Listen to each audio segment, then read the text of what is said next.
It was a breezy summer morning. School was in session. You walked to school with your head held high, hoping something may change today with your students. You had finally come back from break, and for some reason everyone seemed to be so hesitant to speak to one another. You thought to yourself, wondering if it was because of the new girl who joined days ago. Maybe she could have been the cause of all this weirdness that was happening and why everyone was being so quiet. You only questioned it because the school used to be so lively. And well, the teachers are scared of her too, so maybe... No. But to you, she's not too scary. Us teachers are scared to correct her dress code, but... there may have been a reason why she wore long black sleeves and leggings underneath her clothes. Maybe that's what the kids call a goth these days, you wondered. Looking ahead, you saw her, so early in the morning. The new exchange student had an umbrella covering her, which was strange. There was no rain, the sun wasn't out yet.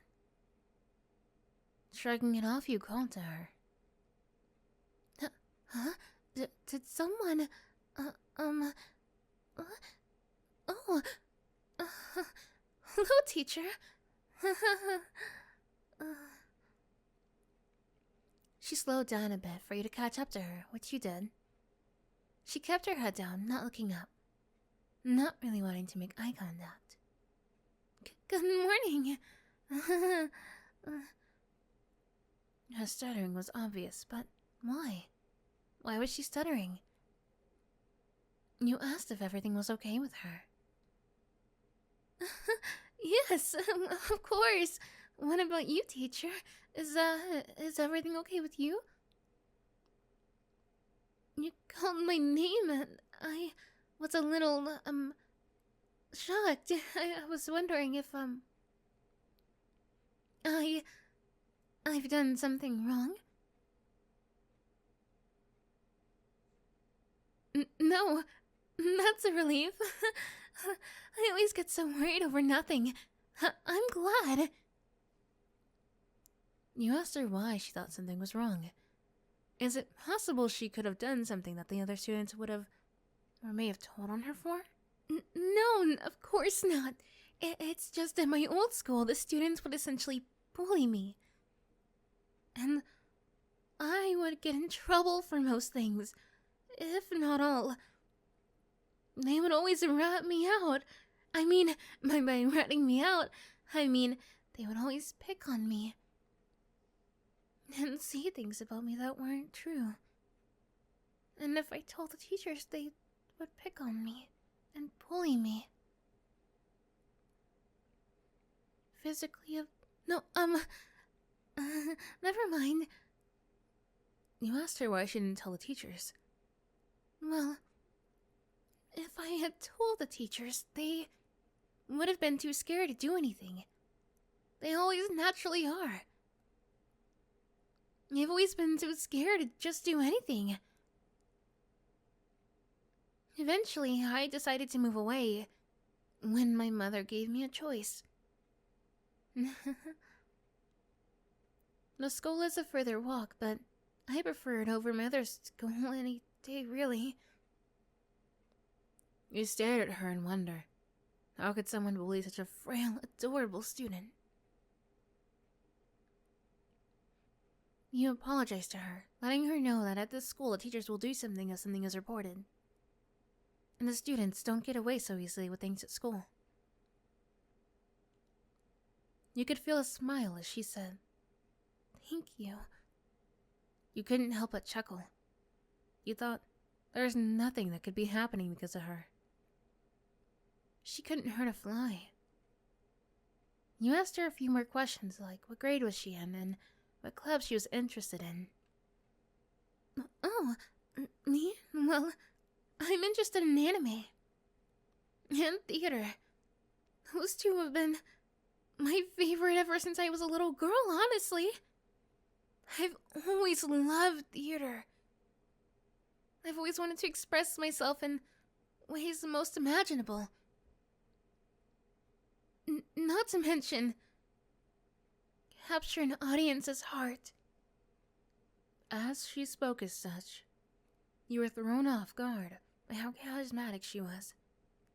She was truly beautiful with the way she spoke. Oh, we're here at the school. You looked up, 6 a.m. sharp. It was dark, but nonetheless, you were there. A question suddenly appeared. You asked her why she was at school so early. She looked up at you. The truth is, I don't really like being at home. It causes some trouble if I'm there for too long. You worried about her. She must have abusive or strict parents, maybe. Continuing on that thought, you decided to let her into the school, telling her she wouldn't be out for too long. Oh, you don't have to. I don't want you getting in trouble with the other teachers. It's fine. Honestly. You insisted and told her to come in. That the campus opens its doors anyway in about an hour, and it would be completely fine. Oh, well, if you insist, I wouldn't mind. And with that, you two entered the school. She looked everywhere and she wandered the halls for a while. You asked her if something was the matter. She seemed to be quite curious while looking around. Oh yes, it smells so heavenly. And by heaven sent, I mean, it doesn't smell like my old school. It smells amazing in here. You thought that comment was a little bit weird, but soon you just adjusted to her. Well, you said, why don't you come to my class? You can wait there until the school's open. Really? You let me in your class and it's not another hour until anyone comes, right?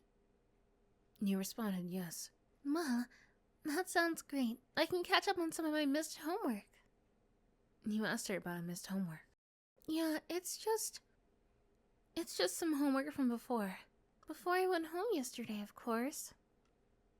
I wasn't really able to do it because of my household. You nodded and looked forward, looking for your classroom on the left side of the hall. You're really sweet for letting me come into your classroom and waiting. I really appreciate it. You tell her that it's no problem, and would you rather just sit outside? I wouldn't have minded it, honestly. But since you're so kind, I'd be more than happy to go into your classroom. Quickly, you unlock the door, turning on the lights. Then you let her in and held open the door. Thank you, I really appreciate that. You quickly sat down at your desk, placing your food in your mini fridge and going ahead and turning on your computer, getting ready to start the day. Suddenly, you heard all the doors shut. You looked straight at the student. She was smiling, but her head was down. Was she not fazed? Was she not curious as to what was going on? And then she looked up at you. Beet red eyes. But scarlet, beautiful eyes. They tranced you, hypnotized you. You had never, ever seen something so beautiful before. Teacher, thank you so much for inviting me in. It would have been so hard to get into your classroom. I've been so hungry all night. Won't you help me? Won't you satisfy me? Won't you give me a pleasant dinner I can enjoy? No screaming, no yelling, no fighting, no struggling.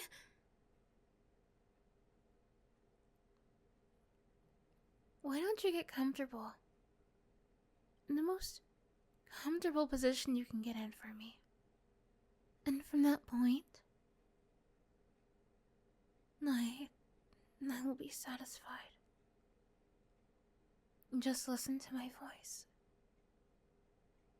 I promise it won't be painful. No, the students won't be scared of you anymore. They believe there's a vampire on the campus. I do wonder who that could be. She quieted down as she proceeded to bite into your neck, draining your blood little by little. But not enough to kill you, just to leave you asleep for a very long time. As far as a week, maybe so. I'll be satisfied now. But you should sleep. Everything will be okay. And for you. I'll be coming back for you. Yet, I won't be in this body. Please. Enjoy yourself. And thank you for this delicious meal. Thank you. Thank you so much.